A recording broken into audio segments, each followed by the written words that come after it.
ಮೈಸೂರಿನಲ್ಲಿ ಏನಾಗ್ತಾ ಇದೆ ಅಂತ ನೋಡ್ತಾ ಹೋಗೋದಾದ್ರೆ, ಮೈಸೂರಿನಲ್ಲಿ ಸಿಎಂ ಆಪ್ತನಿಂದ ದ್ವೇಷ ರಾಜಕಾರಣನ. ಸಿಎಂ ಆಪ್ತ ಸಚಿವ ಕೆ ವೆಂಕಟೇಶ್ ವಿರುದ್ಧ ಗಂಭೀರ ಆರೋಪ ಕೇಳಿಬಂದಿದೆ. ಮೈಸೂರಿನಲ್ಲಿ ಸಿಎಂ ಆಪ್ತನಿಂದ ದ್ವೇಷ ರಾಜಕಾರಣ. ಸಿಎಂ ಆಪ್ತ ಸಚಿವ ಕೆ ವೆಂಕಟೇಶ್ ವಿರುದ್ಧ ಗಂಭೀರ ಆರೋಪ. ಮೈಮೂಲ್ ಅಧ್ಯಕ್ಷ ಪಿಎಂ ಪ್ರಸನ್ನ ಮಾಡಿರುವಂತಹ ಆರೋಪ, ಅಧಿಕಾರಿಗಳನ್ನ ಬಳಸಿಕೊಂಡು ಕಿರುಕುಳ ಕೊಡ್ತಾ ಇದ್ದಾರೆ ಅಂತ ಗಂಭೀರವಾದ ಆರೋಪ ಮಾಡ್ತಿದ್ದಾರೆ. ಕಳೆದ 6 ತಿಂಗಳಿನಲ್ಲಿ 24 ನೋಟಿಸ್ ನೀಡಿದ್ದಾರೆ ಅನ್ನುವ ಆರೋಪ. ಮಾಜಿ ಶಾಸಕ ಕೆ ಮಹದೇವ್ ಪುತ್ರ ಮೈಮೂಲ್ ಅಧ್ಯಕ್ಷ ಪ್ರಸನ್ನ ಮಾಡಿರುವ ಆರೋಪ ಇದು. ಅಧ್ಯಕ್ಷ ಸ್ಥಾನದಿಂದ ಇಳಿಸೋದಿಕ್ಕೆ ಸಚಿವರು ಪ್ರಯತ್ನ ಪಡ್ತಾ ಇದ್ದಾರೆ. ತಮ್ಮ ಮಗನ ಭವಿಷ್ಯಕ್ಕಾಗಿ ನನ್ನನ್ನ ಅಧಿಕಾರದಿಂದ ಕೆಳಗಿಳಿಸಲು ಶತ ಪ್ರಯತ್ನ ಮಾಡ್ತಿದ್ದಾರೆ. ಅಧ್ಯಕ್ಷ ಸ್ಥಾನದಿಂದ ಇಳಿಸಲು ಇತರೆ ಸದಸ್ಯರ ಮೇಲೆ ಭಾರಿ ಒತ್ತಡವನ್ನ ಹಾಕ್ತಾ ಇದ್ದಾರೆ ಅಂತ ಪ್ರಸನ್ನ ಆರೋಪ ಮಾಡ್ತಾರೆ. ಮೈಸೂರಿನಲ್ಲೀಗ ಸಿಎಂ ಆಪ್ತನ ವಿರುದ್ಧ ಸಚಿವ ಕೆ ವೆಂಕಟೇಶ್ ವಿರುದ್ಧ ಗಂಭೀರ ಆರೋಪವನ್ನ ಮಾಡ್ತಾ ಇದ್ದಾರೆ ಮೈಮೂಲ್ ಅಧ್ಯಕ್ಷ ಪಿಎಂ ಪ್ರಸನ್ನ. ಅವರನ್ನ ಅಧಿಕಾರದಿಂದ ಕೆಳಗಿಳಿಸೋದಿಕ್ಕೆ ವೆಂಕಟೇಶ್ ಅವರು ಪ್ರಯತ್ನವನ್ನ ಮಾಡ್ತಾ ಇದ್ದಾರೆ. ನೋಟಿಸ್ಗಳ ಮೇಲೆ ನೋಟಿಸ್ ಅನ್ನ ಕೊಡ್ತಾ ಇದ್ದಾರೆ. ಹೇಗಾದರೂ ಮಾಡಿ ಮೈಮೂಲ್ ಅಧ್ಯಕ್ಷ ಸ್ಥಾನದಿಂದ ಇಳಿಸಬೇಕು ಅನ್ನುವಂತಹ ಪ್ರಯತ್ನಗಳು ನಡೀತಾ ಇದೆ ಅಂತ ಕೆ ವೆಂಕಟೇಶ್ ವಿರುದ್ಧ ಪಿಎಂ ಪ್ರಸನ್ನ ಗಂಭೀರ ಆರೋಪವನ್ನ ಮಾಡಿದ್ದಾರೆ. ಸಿಎಂ ಆಪ್ತ ಕೆ ವೆಂಕಟೇಶ್, ಹಾಗಾದ್ರೆ ನಿಜಕ್ಕೂ ಅಲ್ಲಿ ಆಗ್ತಾ ಇರೋದೇನು? ಏನ್ ನೋಟಿಸ್ ಕೊಡ್ತಾ ಇದ್ದಾರೆ? ಯಾಕಾಗಿ ಪ್ರಸನ್ನ ಅವರನ್ನ ಅಧ್ಯಕ್ಷ ಸ್ಥಾನದಿಂದ ಇಳಿಸಬೇಕು ಅನ್ನೋ ಪ್ರಯತ್ನಗಳು ಆಗ್ತಾ ಇದೆ?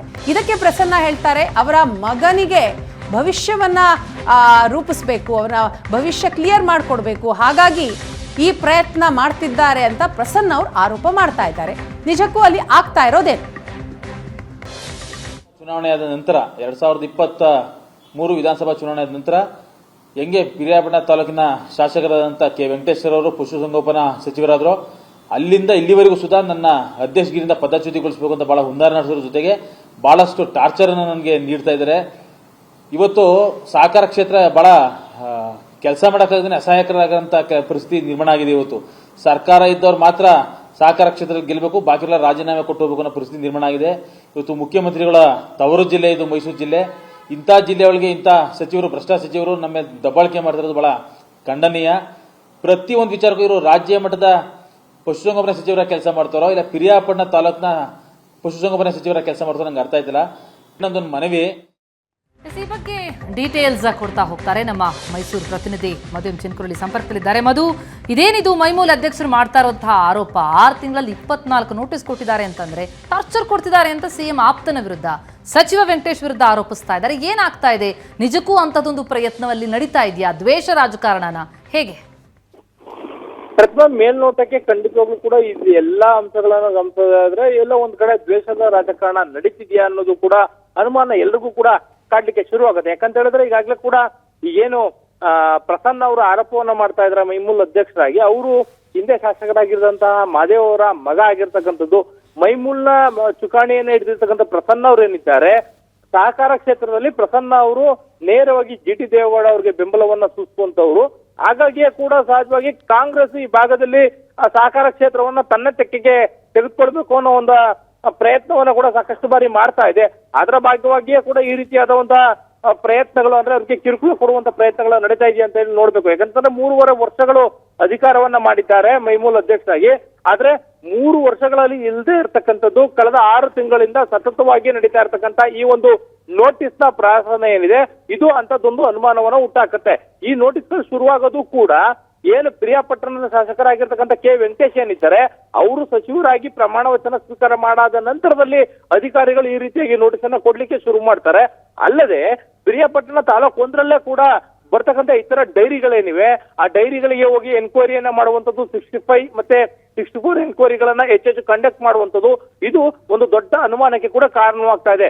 ಇನ್ನು ನೇರವಾಗಿ ಪ್ರಸನ್ನ ಅವರು ಹೇಳುವಂತದ್ದು ಏನು ಅಂತ ಹೇಳಿದ್ರೆ, ನಾನು ಇರ್ತಕ್ಕಂಥ ನನ್ನ ಊರಿನ ಡೈರಿಯ ಸದಸ್ಯನಾಗಿ ನಾನೇನಿದ್ದೀನಿ ಅಲ್ಲಿ ಅದನ್ನ ಪದಚ್ಯುತಿಗೊಳಿಸಬೇಕು ಅನ್ನೋ ಲೆಕ್ಕಾಚಾರಕ್ಕೆ ನನ್ನ ವಾಸಸ್ಥಳವೇ ಕೂಡ ಬೇರೆ ಕಡೆ ಇದೆ ಅನ್ನೋ ಒಂದು ಲೆಕ್ಕಾಚಾರದಲ್ಲಿ ಅದರ ವಿರುದ್ಧವಾಗೂ ಕೂಡ ಸಾಕಷ್ಟು ಹೋರಾಟವನ್ನು ಮಾಡಿದರೆ ಅದು ಹೈಕೋರ್ಟ್ ಅಲ್ಲಿ ಸ್ಟೇ ಇದೆ. ಸ್ಟೇ ಇದ್ರು ಕೂಡ ಬಿಡ್ತಿಲ್ಲ ಅನ್ನೋದು ಒಂದ್ ಕಡೆಗಾದ್ರೆ, ಇನ್ನು ಮೈಮೂರಿನಲ್ಲಿ ಅಧ್ಯಕ್ಷರಾಗಿರ್ತಕ್ಕಂಥ ಪ್ರಸನ್ನ ಏನಿದ್ದಾರೆ, ಇತರ ಸದಸ್ಯರನ್ನ ಹೇಳ್ಕೊಂಡು ಅವ್ರ ವಿರುದ್ಧ ಅವಿಶ್ವಾಸವನ್ನ ತನ್ನಿ, ಇಲ್ಲ ಅಂದ್ರೆ ಸೂಪರ್ಸೀಡ್ ಮಾಡ್ತೀವಿ, ಈ ರೀತಿಯಾದ ಬೆದರಿಕೆಯನ್ನ ಹಾಕ್ತಿದ್ದಾರೆ ಅಂತೇಳಿ ಆರೋಪವನ್ನು ಮಾಡ್ತಿದ್ದಾರೆ. ಬಹುಶಃ ಮೇಲ್ನೋಟಕ್ಕೆ ಬರ್ತಾ ಇರ್ತಕ್ಕಂತ ಇಮಿಡಿಯೇಟ್ ನೋಟಿಸ್ಗಳು ಕೂಡ ಇದಕ್ಕೆ ಪುಷ್ಟಿ ಕೊಡುವಂತೆ ಕಾಣ್ತಾ ಇದೆ. ಬಟ್ ಇದ್ರ Okay. ಹಿನ್ನೆಲೆಯನ್ನು ನೋಡೋದಾದ್ರೆ ಒಂದ್ ಕಡೆ ಸಹಕಾರ ಕ್ಷೇತ್ರವನ್ನ ಕಾಂಗ್ರೆಸ್ ತನ್ನ ತೆಕ್ಕೆಗೆ Yes. ತನ್ನ ಅಧಿಕಾರಕ್ಕೆ ತಗೊಳ್ಳಕ್ಕೆ ಈ ರೀತಿಯಾದ ಪ್ರಯತ್ನ ಮಾಡ್ತಿರ್ಬೋದು ಅನ್ನೋ ಒಂದು ಅನುಮಾನಗಳು ಕಾಡುತ್ತೆ. ಪ್ರತಿಭಾ, ಥ್ಯಾಂಕ್ ಯು ಮಧು ತಮ್ಮೆಲ್ಲ ಮಾಹಿತಿಗಾಗಿ. ಒಟ್ಟಿನಲ್ಲಿ PM ಪ್ರಸನ್ನ ಅವರು ಗಂಭೀರ ಆರೋಪವನ್ನೇ ಮಾಡ್ತಿದ್ದಾರೆ. ಇದಕ್ಕೆ ಸಚಿವ ವೆಂಕಟೇಶ್ ಅವರು ಯಾವ ರೀತಿ ರಿಯಾಕ್ಟ್ ಮಾಡ್ತಾರೆ ಅನ್ನುವಂಥದ್ದು ಬಹಳ ಮುಖ್ಯ ಆಗುತ್ತೆ. ನೋಟಿಸ್ಗಳ ಮೇಲೆ ನೋಟಿಸ್ ಏನೋ ಕೊಡ್ತಿದ್ದಾರೆ, ಇದರಿಂದ ಪ್ರೂವ್ ಆಗ್ತಾ ಇದೆ ಇಲ್ಲಿ ದ್ವೇಷ ರಾಜಕಾರಣ ಏನಾದರೂ ಆಗ್ತಿದೆಯಾ ಅಂತ ನೋಡೋಣ ಏನ್ ಡೆವಲಪ್ಮೆಂಟ್ ಆಗುತ್ತೆ ಅಂತ.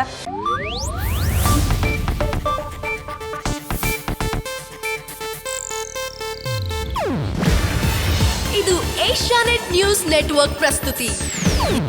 ನೀವು ನೋಡ್ತಿದ್ದೀರಾ ಏಷ್ಯಾನೆಟ್ ಸುವರ್ಣ ನ್ಯೂಸ್.